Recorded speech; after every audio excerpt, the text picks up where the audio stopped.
Good morning mga guys. Ngayong araw, pupunta nga pala ako sa eskwelahan namin. Dito nga ay nag-aayos na ako para pumasok sa school na papasukan namin dahil magte-test na kami. Dito nga ay nagsiselfon muna si Boncheng dahil maaga pa. Kaya nagpawagpag siya ng damit niya dahil marumi daw ang damit niya.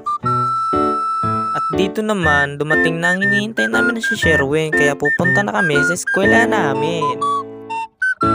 Dito nga ay tinatanong ako ni Boncheng kung ano daw ang lalagay ko dahil hindi niya alam kasi hindi siya nakikinig sa teacher namin.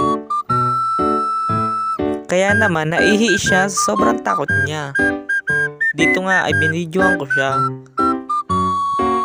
Dito naman ay binibiro siya ng kaklase namin na si John Ray. At dito, napasama na naman sa video si Bagrot.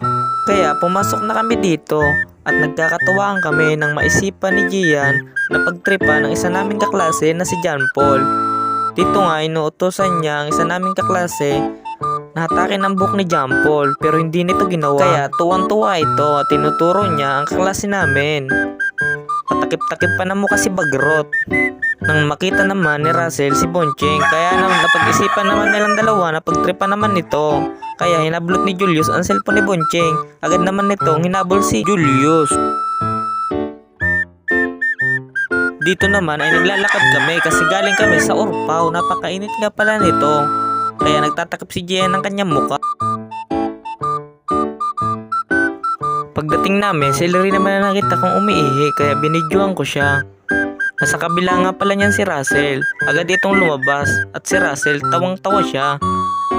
Kasi nabidyohan ko si El Rey.